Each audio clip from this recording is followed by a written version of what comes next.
The Tournament of Elements wave is easily one of the greatest LEGO Ninjago waves ever released, with amazing minifigures, iconic vehicles and some legendary sets. Today I'll be ranking every LEGO Ninjago 2015 set from worst to best, so let's get right into it. At number 11 we have set number 70752, Jungle Trap, which includes 2 minifigures and was built from 49 pieces. This is a really small but surprisingly good set for its size. It represents the little jungle trap with the jade blade for Kai to grab, and even though it is simple, it still looks nice on display and works really well as a small scene from the Tournament of Elements season. The main focus in the small sets is always the minifigures, and this set definitely delivers in that category. Kai in his tournament robes look amazing with the red and gold detailing, and even years later it is still one of my favorite Kai suits. The Cried minifigures is also really cool, because these cultists had such unique designs compared to older Ninjago villains. Even with only a few pieces, this set still manages to be fun and memorable, which is impressive. Overall, this is a really solid small set and a nice way to start the wave, but the next one is slightly better. At number 10 we have 70753, Lava Falls, which also has 2 minifigures and is built from 85 pieces. For the amount of pieces included, this set is actually really good and manages to recreate a fun scene from the show.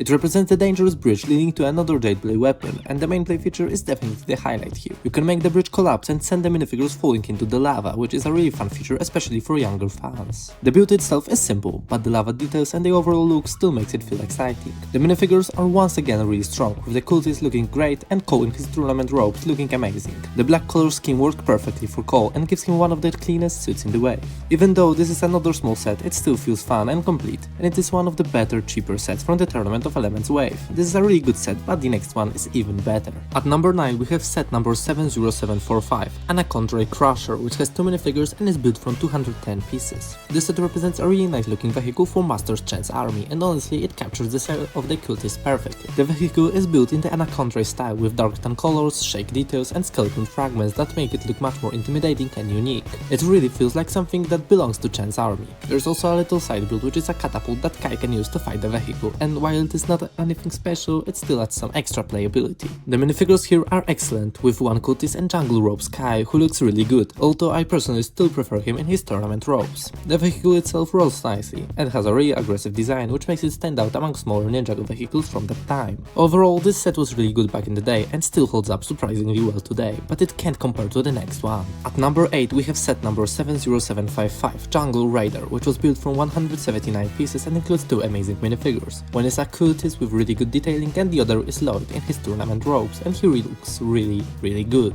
Lloyd's green and gold color scheme worked perfectly here and makes this minifigure one of the best versions of Lloyd from this season. The side build is a simple stand with a jade blade attached to it, which is alright but nothing too crazy. The main focus here is definitely the Jungle Rider itself, and honestly it is a really well designed vehicle. The oversized wheels makes it look powerful and aggressive, and the green and gold colors fit Lloyd perfectly. When I was younger and had this set, it was one of my favorites because it just looked so cool rolling around. Even though it is not one of the biggest vehicles in the wave, it still feels very complete and satisfying. The details on the tires and the shaping of the build are also really good for a set of this size. Overall, this set is really fun, looks great and still holds up really well today. At number 7 we have set number 70754, ElectroMech. This set was built from 144 pieces and comes with 2 minifigures, which are one cultist and Jay in his blue tournament robes. As always, the cultist looks very cool, but Jay is definitely the highlight here because his blue suit looks amazing with the gold details. This set has one really small side build, which is basically a shooter for the cultist to fight against the main build, but the real reason people remember this set is the mech itself. The ElectroMech is honestly one of the best small mechs LEGO made during the era, because it both looks amazing and has great playability. The blue and gold color scheme works really well, and the mech feels very dynamic and posable. I also really like the little gold details across the mech because they make it feel more premium. One downside I can see is that the left arm only has stat shooters instead of a proper hand, which I personally would have preferred, but besides that, it is really hard to complain about this set. Overall, this is a really fun mech and one of the most memorable smaller builds from the wave. At number 6 we have set number 70746, Condrai Copter Attack, which is built from 298 pieces and comes with 3 minifigures, Skylor, Master Chen and Izor. All 3 minifigures are really amazing and well done, especially Skylor because this one was one of the coolest exclusive minifigures at the time. Master Chen also looks fantastic with all of his detail printing and unique design. Now we can move on to the builds. The smaller build is some sort of jetpack or flying machine, and while I do not exactly know what this is supposed to be, it still works nicely as an additional build and gives the set more play value. The main build is the Anacondrai Copter, and honestly I really like how it looks. Dark red and dark tan color scheme works perfectly for Chen's cultist and gives the whole vehicle a threatening look. It also has a really nice play feature where it can shoot out a net, which is something that was always really fun to use. The shape of the helicopter is also very unique compared to most LEGO helicopters. Overall, this set combines great minifigures with a really fun vehicle, which makes it one of the strongest sets from the wave. At number 5 we have set number 70756, Dojo Showdown, which was built from 197 pieces and comes with 4 amazing minifigures: Griffin Turner, Kain in his tournament robes, 1 cultist and Karlov. Every single one of these minifigures is really cool and detailed, especially Karlov because his design is so unique and memorable.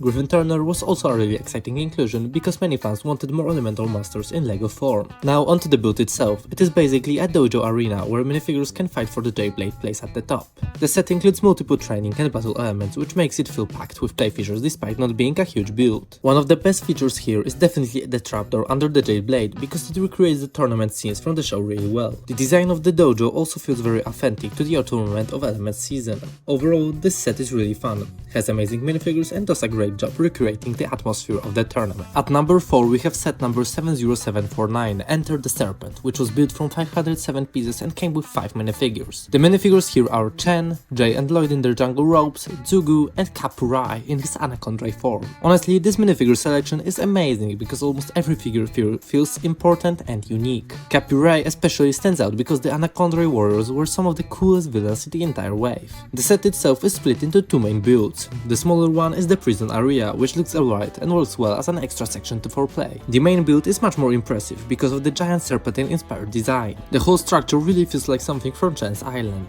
The gong that Chen uses to begin the tournament is definitely the main feature.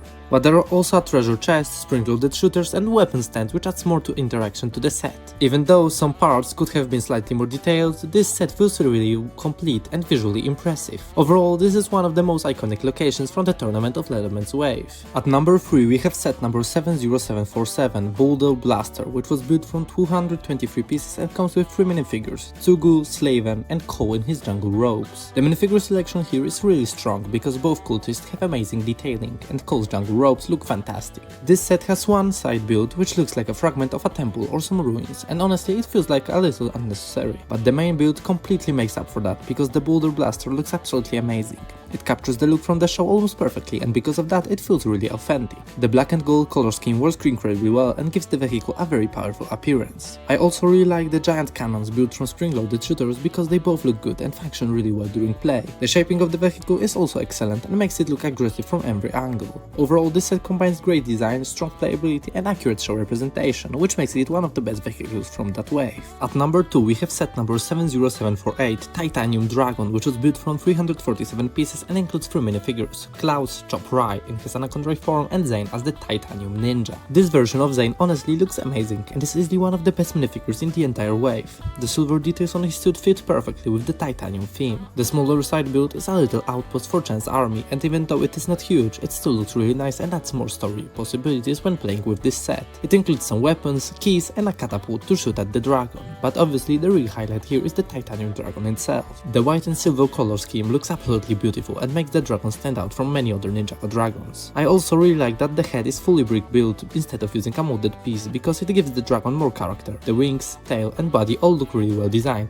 and the dragon feels both elegant and powerful. Overall, this set is an amazing dragon build, and one of the best sets from the entire season. But nothing can compare to the number 1 set. And at number 1 we have set number 70750, Ninja DBX, which was built from 714 pieces and had 7 amazing minifigures: Choprai in his Anacondrai form, Kain in his jungle robes, Kapao, Sensei Garmadon, Pythor, Samurai X and Auto. The minifigure lineup here is honestly incredible and is one of the biggest reasons why this set is so highly regarded. Getting characters like Pythor and Samurai X in the same set already makes it feel special. But now onto the builds. The side build is some sort of a structure for Chen's cultist, and while it looks alright and adds a little extra play value, the set would still be amazing without it. The real star here is obviously the Ninja DBX itself. This vehicle looks absolutely incredible with its huge size, its shaping and amazing black, red and gold color scheme. It feels powerful and looks exactly like something the ninja would use in the show. The vehicle also has multiple functions and enough space for different minifigures, which makes it really fun to play with. The only real downside is that the top area is very open, which can make it look slightly unfinished from certain angles. But besides that, this set is honestly amazing in almost every way.